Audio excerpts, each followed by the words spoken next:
Bendiciones, hermanos, en esta hermosa mañana. Vamos a continuar con el estudio del libro de Apocalipsis. En los estudios anteriores del capítulo número 1, compartí una introducción preliminar del libro. Luego la primera parte del capítulo 1, versículo 1 y versículo 18 al 19. La segunda parte que también ya compartí con ustedes fue a lo que llamé el enlace entre el libro de Malaquías, el libro de Génesis con el Apocalipsis. Y hoy vamos a continuar con el capítulo 1 siempre y hablaré acerca del versículo número 4 al versículo número 8. La palabra del Señor dice en el versículo 4: Juan a las 7 iglesias que están en Asia, gracia y paz a vosotros del que es y que era y que ha de venir, y de los 7 espíritus que están delante de su trono, y de Jesucristo, el testigo fiel, el primogénito de los muertos, y el soberano de los reyes de la tierra, al que nos amó y nos lavó de nuestros pecados con su sangre, y nos hizo reyes y sacerdotes para Dios su Padre. A él sea gloria e imperio por los siglos de los siglos. Amén. Yo soy el Alfa y la Omega, principio y fin, dice el Señor, el que es y que era y que ha de venir, el Todopoderoso. Como podrán recordar, hermanos, el objetivo de esta revelación del libro de Apocalipsis es alentarnos sobre lo que va a ocurrir en un futuro a nuestro planeta Tierra. 2, hacer saber a los que somos creyentes en nuestro Señor Jesucristo lo que nos espera cuando estemos con nuestro Señor. Y 3, darles a conocer a todos aquellos que le rechazan, es decir, a las personas incrédulas, a los pecadores, de la gran tribulación y del juicio que les espera ante el gran trono blanco. El capítulo número 1, como lo indiqué, realza y destaca a la persona de nuestro Señor Jesucristo. Él es el que recibe toda gloria, todo honor por los siglos de los siglos. Y podemos contemplarlo como el Cristo glorificado. Muy bien, analicemos entonces el versículo número 4. Juan es el escritor del libro. No se presenta colocándose algún título delante de su nombre. Él simplemente se identifica con su nombre, Juan, lo que hace suponer que era muy conocido en las iglesias. Juan Juan había sido pastor de la iglesia de Éfeso y se estima que también él supervisaba a las iglesias de aquella región de Asia. Asia abarca mucho más de lo que nosotros conocemos como Asia Menor. Para que ustedes tomen una idea acerca de lo que es Asia Menor, es una península en el Asia, en el Medio Oriente, ocupada actualmente por lo que es Turquía. Al norte limita con el Mar Muerto, un mar muy interesante y un mar que contiene mucha riqueza. Al sur con el mar Mediterráneo y al oeste con el mar Egeo. Juan escribe a las 7 iglesias que están en Asia, pero esto no quiere decir que no hubieran otras iglesias. Se sabe que habían iglesias en Colosas, en Mileto, en Hirápolis y en otros lugares. Cuando Juan menciona el número 7, lo que está dando a entender aquí la palabra de Dios es lo siguiente: que abarca la totalidad de la historia de la iglesia y que estas iglesias representaban las características de todas las congregaciones que habían en ese tiempo. Y voy a añadir algo a título personal. Estas iglesias no solo representan la historia de la iglesia en toda su trayectoria hasta el día de hoy, sino que también estas iglesias nos están mostrando las características que aún el día de hoy podemos notar en la iglesia, en los mensajes que el Señor va a dar a cada una de ellas. Nosotros vamos a identificar precisamente que estas iglesias son la imagen de lo que también hoy son muchas iglesias en nuestra era moderna. Juan saluda con esta expresión: gracia y paz a vosotros. La palabra gracia proviene del griego charis, que significa favor inmerecido de Dios y la fuerza que se manifiesta en la vida cristiana cada día. Oigan lo que significa esta palabra: gracia y paz a vosotros. Gracia, charis en griego, favor inmerecido de Dios y la gracia o la fuerza que se manifiesta en la vida cristiana cada día. La paz habitual es lo que en hebreo, aquel famoso saludo que ellos se dan, shalom, que significa la serenidad. Cuando hablo de la serenidad, estoy hablando de la tranquilidad, la quietud, la calma, que capacita al creyente que confía en Dios a hacer frente a todas las circunstancias de la vida. Es decir, en medio de los problemas que a lo mejor como cristiano, como creyente, tú puedas estar atravesando, a lo mejor ahora mismo, circunstancias que han venido muy adversas a tu vida, problemas familiares, de trabajo, económicos, qué sé yo, enfermedades. La gracia del Señor se manifiesta en esa serenidad que también tú tienes, esa tranquilidad que tú tienes, esa calma que tú demuestras, porque tu alma, tu cuerpo, tu espíritu están esperando en Dios que Él haga la obra. Y como dice su palabra, el que empezó la buena obra la perfeccionará. El versículo 4 sigue diciendo: del que es y que era y que ha de venir, y de los 7 espíritus que están delante de su trono. Cuando Juan menciona los 7 espíritus que están delante de su trono, hace referencia a Dios Padre, a Dios Espíritu Santo, en toda su plenitud. Y cuando dice del que es y que era y que ha de venir, Juan está enfatizando la eternidad de Dios. Y cuando hablo de la eternidad de Dios, me estoy refiriendo a la inmutabilidad de Dios. Versículo 5. Y de Jesucristo, el testigo fiel, el primogénito de los muertos y el soberano de los reyes de la tierra, al que nos amó y nos lavó de nuestros pecados con su sangre. A partir de este versículo 5, hay algo muy interesante que debemos aquí de destacar. Se mencionan 7 títulos a nuestro Señor Jesucristo. En este versículo 5 vamos a encontrar 5 títulos. Y en el versículo 6 vamos a encontrar los otros 2 títulos que hacen un total 7. Primer título. El primer título es que Jesucristo es el testigo fiel. Versículo 5. Solo Jesucristo es el único testigo fiel de confianza para relatar los hechos del libro de Apocalipsis. Solo Jesucristo.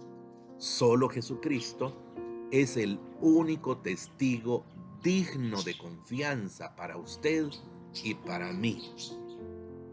Muchas personas pueden defraudar como testigos, pero usted y yo sabemos depositar en Jesucristo nuestra confianza, nuestra tranquilidad, nuestra fe, porque sabemos que Él es el único testigo fiel. Segundo título que se le atribuye a nuestro Señor Jesucristo: el primogénito de los muertos. Cuando se menciona la palabra primogénito, en griego es prototokos. Esa es la palabra en griego para primogénito, prototokos, y está relacionada con su resurrección. Primera de Corintios capítulo 15 verso 20 dice: mas ahora Cristo ha resucitado de los muertos, primicia de los que durmieron es hecho. Sí, Jesucristo fue el primero en levantarse de entre los muertos para ya nunca más morir. Jesucristo vino de la muerte a la vida. Parece un poco contradictorio lo que estoy diciendo, pero es una gran verdad. Aunque Él vino del cielo a la tierra, pero cuando se habla del primogénito, nos está hablando de un Jesucristo que es primicia y que Él viene de la muerte a la vida. Es el único que ha regresado de entre los muertos, aleluya, como un cuerpo, con un cuerpo glorificado. Solo Jesús es el único que ha recibido este cuerpo nuevo, este cuerpo glorificado. Y ese es el cuerpo que también, cuando Jesucristo venga en la nube del cielo y la trompeta suene, los muertos recibirán un cuerpo glorificado y nosotros también seremos transformados a ese cuerpo que es semejante al cuerpo de nuestro Señor Jesucristo. Tercer título: y el soberano de los reyes de la tierra. Esto nos habla de la posición final que Jesucristo ocupará durante el milenio, o lo que se refiere a lo que la Biblia también menciona, los 1000 años de paz en la tierra de nuestro Señor Jesucristo. Y esto está contenido en Apocalipsis capítulo 20, del versículo 1 al versículo 10, y sería bueno que lo leyeras en tu casa. Jesucristo es Dios soberano. Él es el Altísimo. Él es el Señor. Él es el monarca. Él es el supremo.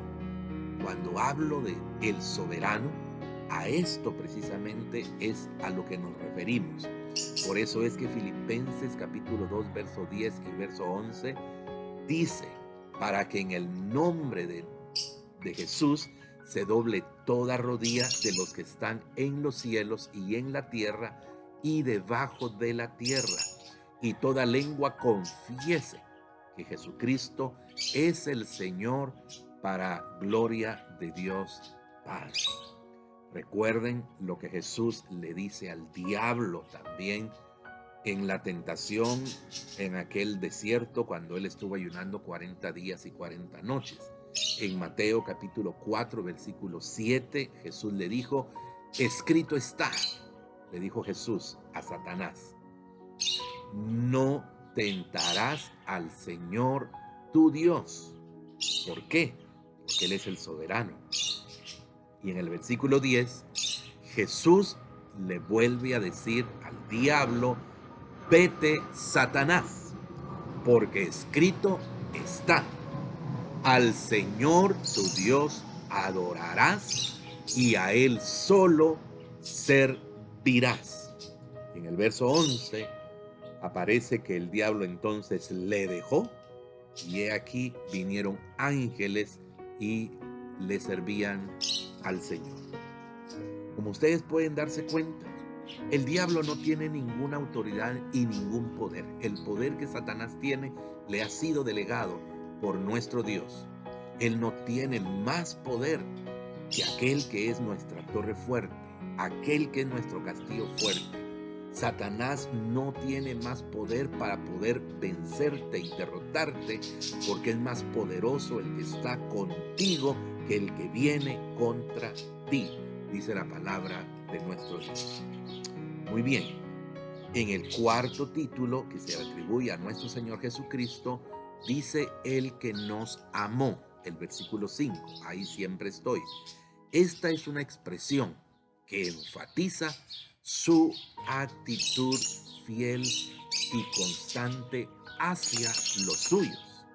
El libro de Apocalipsis no debería causarnos en ningún momento temor o miedo. ¿Por qué? Porque es nuestro libro para los que creemos en Cristo. Porque ese libro es la revelación de Jesucristo glorioso. Es la revelación de Jesucristo exaltado, quien nos amó al morir por nosotros en la cruz y nos sigue amando hasta hoy. Por eso es que Jesús te dice, yo te amo. Y qué maravilloso es que el Señor siga mostrando tanto amor, tanta misericordia, tanta compasión por la iglesia y por los creyentes. El quinto título que se le atribuye al Señor dice, y nos lavó de nuestros pecados con su muerte. La sangre de Jesucristo derramada en la cruz del Calvario no es solamente un símbolo, es de suma importancia la sangre de nuestro Señor Jesucristo. Por su profundo y trascendente significado, no podemos tomar a la ligera el eterno favor de la sangre de nuestro Salvador Jesucristo. ¿Por qué? Porque la sangre de Jesucristo todavía, al día de hoy, sigue siendo tan efectiva y tan poderosa que te sigue lavando, te sigue limpiando, te sigue purificando, te sigue limpiando los pecados, no importando cualquier tipo de maldad o desobediencia que hayas cometido. Primera de Pedro, capítulo 1, versículo 18, dice lo siguiente: sabiendo que fuisteis rescatados de vuestra vana manera de vivir, la cual recibisteis de vuestros padres, no con cosas corruptibles como oro o plata, sino con la sangre preciosa de Cristo, como de un cordero sin mancha y sin contaminación. Perdonen este paréntesis que quiero hacer por la molestia de tantos aviones que en este momento están pasando hacia el aeropuerto y aquí pasan ya demasiado bajos. Perdonen la interrupción, pero vamos a seguir adelante, confiando en que la palabra está llegando a sus corazones. Haciendo siempre memoria de la sangre de nuestro Señor Jesucristo, lo valiosa, lo importante que es esa sangre. Primera de Juan capítulo 1 versículo 7, última parte, dice: y la sangre de Jesucristo su Hijo nos limpia de todo pecado. No hay otra manera, no hay otra forma, tampoco hay otra fórmula, ni religión ni hombre que pueda perdonar pecados, ni tradición ni costumbre. Solamente la sangre de nuestro Señor Jesucristo. Y añado a esto, esa sangre no es religión, esa sangre es para tu salvación. Arrepiéntete, pide perdón y la sangre será poderosa para justificarte y dejarte limpio sin ninguna mancha. Primera de Timoteo capítulo 2 verso 5 dice: porque hay un solo Dios y un solo mediador entre Dios y los hombres, Jesucristo hombre. Versículo 6, el cual dio su vida a sí mismo en rescate por todos, de lo cual se dio testimonio a su debido tiempo. Qué inmenso e inmerecido regalo el que Dios a nosotros, a todos los humanos, nos dio. Él no se cansa en seguir ofreciéndonos su amor, su paz, su perdón, por medio del único mediador, Jesucristo, porque Cristo fue quien pagó con su sangre el precio para que tú y yo fuéramos limpios de nuestros pecados y alcanzáramos a obtener la vida eterna. Versículo 6. Pasemos ahora a este versículo 6. Y nos hizo reyes y sacerdotes para Dios su Padre. A Él sea gloria e imperio por los siglos de los siglos. Amén. Aquí aparece en este versículo 6 el sexto título, que dice así: y nos hizo reyes y sacerdotes para Dios su Padre. Estoy leyendo la versión Reina Valera 60, pero buscando en otras versiones de la Biblia, encontré que la Biblia católica, que es la versión La Palabra de Dios Viva y Eficaz, versión popular, dice: y ha hecho de nosotros, póngale atención a esto por favor, y ha hecho de nosotros un reino. Reina Valera dice reyes. Esta versión dice un reino. Nos ha hecho sacerdotes al servicio de su Dios y Padre. Seguí buscando en otra versión y encontré en la versión Biblia de las Américas 1977, que dice así, el versículo 6. E hizo de nosotros un reino.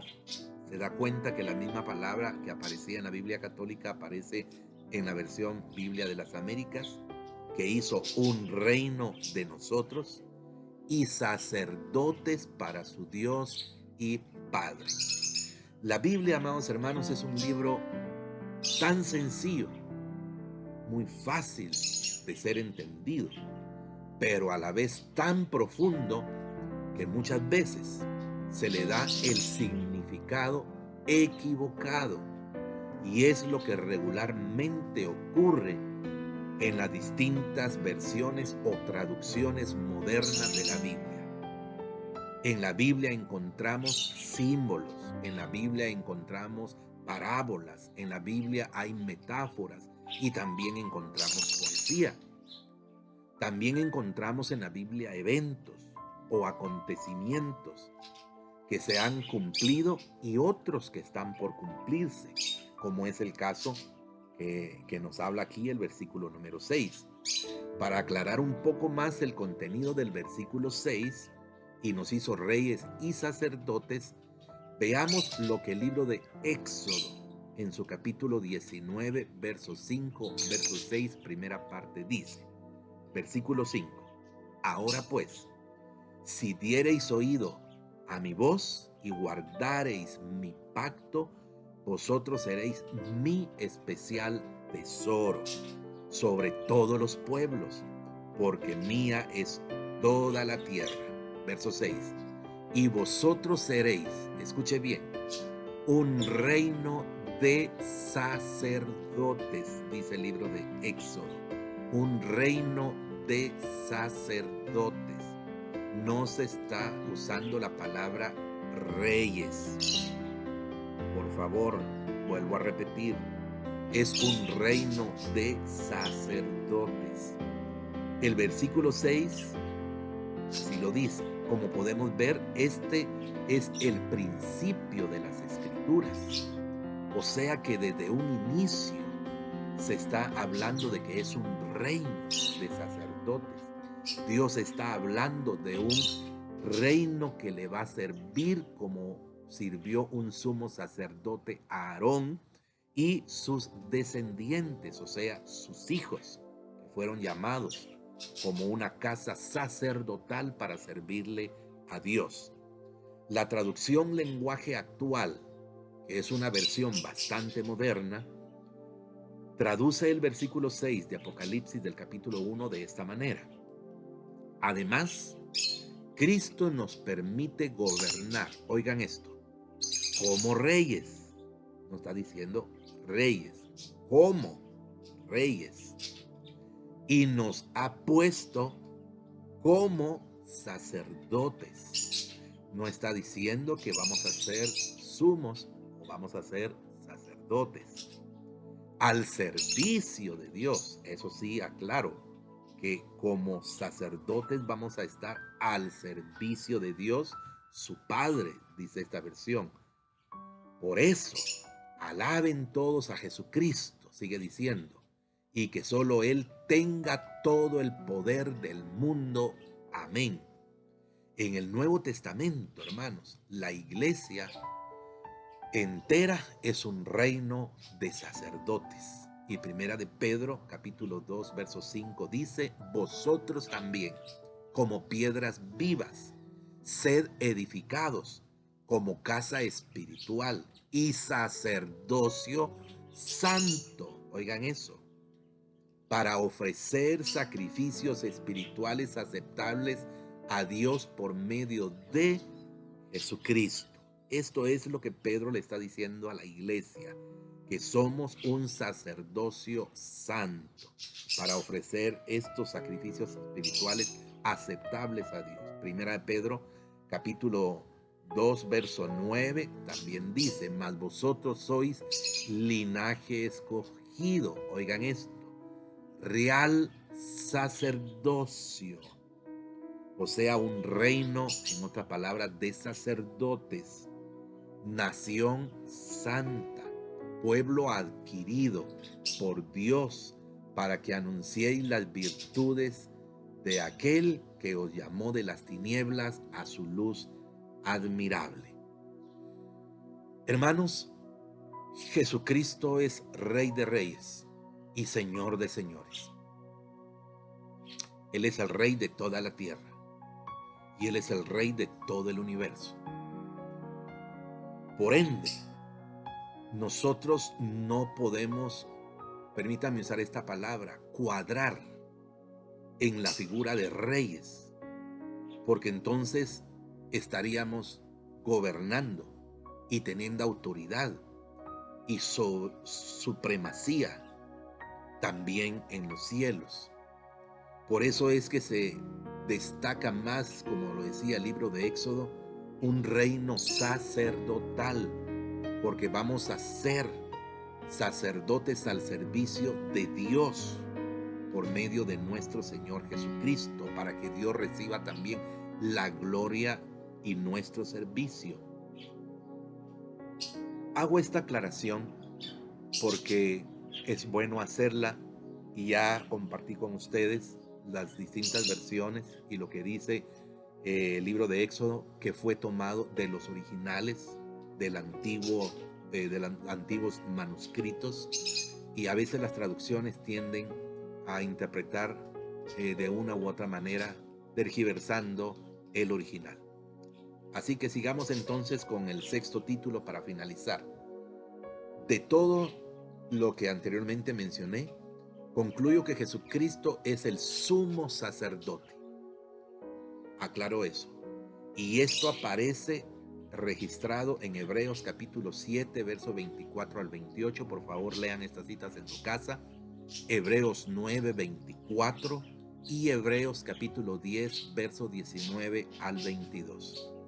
Que nosotros, creyentes en Cristo, cuando estemos con el Señor, seremos un reino de sacerdotes al servicio de Dios su Padre por los siglos de los siglos. Séptimo título. A Él sea gloria e imperio por los siglos de los siglos. Amén. Con esta frase, lo que se está enfatizando es la eternidad. Un amor tan inmenso, eterno, entregado, incondicionalmente, incomparablemente, es lo que hace Jesucristo por nosotros, para que Él sea digno de toda nuestra alabanza, de toda nuestra gloria, de todo nuestro honor y de toda nuestra adoración. El versículo 6 termina con un amén. ¿Sabes por qué? Porque Jesucristo es el amén.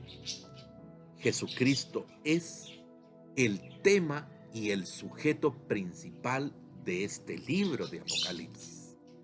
Jesucristo es el agente motivador de todas las cosas, de todos los sucesos que van a acontecer y de todos los eventos que se dirigen hacia Él. Todas las cosas no solo fueron creadas por Él, sino que fueron creadas para Él. Es decir, este universo existe por Él y para Él. Versículo número 7. He aquí que viene con las nubes y todo ojo le verá, y los que le traspasaron, y todos los linajes de la tierra harán lamentación por Él. Sí, amén. Cuando dice, he aquí que viene con las nubes, está dando a entender la venida física de nuestro Señor Jesucristo. Cuando dice, y todo ojo le verá, quiero por favor que escuchen bien esto. Está indicándonos que será una aparición física o corporal que podrá apreciarse a simple vista. El énfasis que aquí está haciendo este versículo es cuando Cristo venga a establecer su reino de 1000 años en la tierra, o su reino milenial, como también se le conoce. No se está refiriendo en ningún momento al arrebatamiento de la iglesia, como lo menciona Primera de Tesalonicenses capítulo 4 verso 17. De ninguna manera, porque cuando Cristo venga en la nube del cielo al arrebatamiento de su amada iglesia, no va a ser visible. Solamente sonará la trompeta, los muertos en Cristo resucitarán primero, luego nosotros los que vivimos, dice Primera de Tesalonicenses, también les procederemos a ellos para recibir a nuestro Señor en las nubes del cielo, y así estaremos siempre con el Señor. En el arrebatamiento Jesucristo no va a ser visible. Cuando venga a establecer su reino milenial, sus 1000 años en la tierra, Él sí va a ser visible y todo ojo le verá. Y los que le traspasaron, ¿a qué se refiere? Se refiere a la nación de Israel. ¿Por qué? Porque en San Juan capítulo 1, verso número 11, encontramos esta cita que dice, a los suyos vino y los suyos no le recibieron.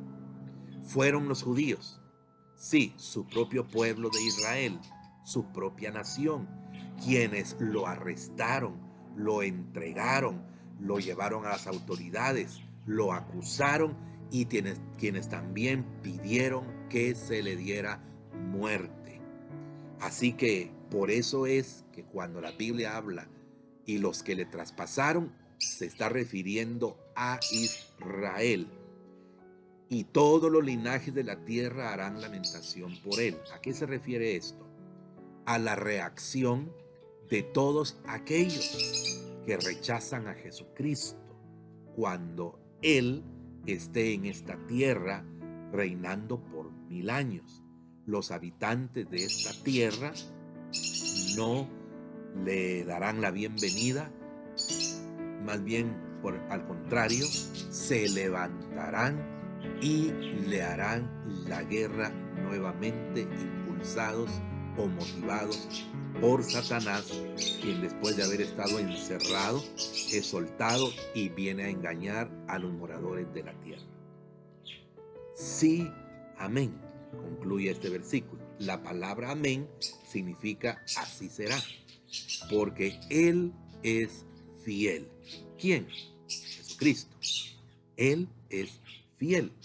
Es decir, que el Señor Jesucristo no va a cambiar su plan ni su modo de pensar. Lo que Él tiene trazado, eso se va a hacer, y lo que Él piensa, eso también se hará. Recuerden que la palabra dice que Él no es hombre para que mienta, ni hijo de hombre para que se arrepienta. Él es fiel y constante en todo, siempre. Versículo número 8, y aquí finalizamos. Yo soy el alfa y la omega, el principio y fin, dice el Señor, el que es y que era y que ha de venir, el Todopoderoso. Esta afirmación, alfa y omega, es muy importante saberlo, porque en el idioma griego es la primera y última letra del alfabeto griego. Por eso es que nuestro Señor dice que Él es el principio y es el final, alfa y omega. Oigan esto, de un alfabeto se construye un lenguaje por la formación de sus palabras. Es por eso que Jesucristo es llamado el Verbo de Dios, porque Él es la revelación completa, principio a fin. Él es la comunicación inteligente y comprensible de Dios. Jesucristo es el único alfabeto, el único lenguaje que los hombres pueden usar para comunicarse con Dios. Si no es por medio de Jesucristo, no se puede comunicar ningún hombre con Dios. No es por ninguna imagen, ni por ninguna tradición, ni por la madre de nuestro Señor Jesucristo, que es una figura de mujer respetada, porque por medio de ella también Jesús nació, fue el instrumento, el vaso que Dios usó por el poder del Espíritu Santo para que nuestro Salvador naciera, pero de ninguna manera ella nos puede llevar hasta la presencia de Dios, intercediendo por nosotros, porque claro está que el único mediador entre Dios y los hombres se llama Jesucristo, dice la palabra. El único idioma entonces que Dios habla y comprende es este, del cual Jesús es el alfa y la omega, el principio y el fin. Todo aquel que quiera acercarse a Dios, pedir perdón a Dios y buscar a Dios, el único medio por el cual lo puede hacer, repito, es a través de Jesucristo. La afirmación principio y fin, dice el Señor, se está refiriendo a la inmutabilidad de Dios y de Jesucristo. ¿Qué significa? Que Jesucristo no ha cambiado, que Jesucristo sigue siendo el mismo.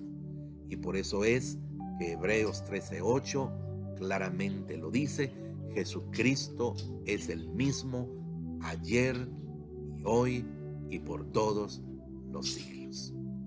Es mi deseo, hermanos, que estemos aprendiendo cada día más de la bendita palabra de Dios y que este estudio de Apocalipsis les esté sirviendo de mucho, este primer capítulo, para lo que vamos a seguir meditando posteriormente. Aún nos hace falta una última parte del capítulo número 1 y luego pasaremos a analizar el mensaje a cada una de las 7 iglesias, si Dios nos lo permite. Que Dios les bendiga, que Dios levante cada día más con el conocimiento de esta bendita palabra su vida espiritual. No se olviden de buscar a Dios, no se olviden de ayunar y de estar orando, no se olviden de reunirse con sus familias también en sus hogares, porque tenemos que aprovechar el tiempo, porque como ya lo dije anteriormente y Apocalipsis nos lo enseña, el tiempo es corto. Aprovechenlo, por favor, porque en un abrir y cerrar de ojos, Jesucristo va a aparecer para arrebatarnos. Paz de Dios a todos ustedes. Shalom, mis hermanos. Amén.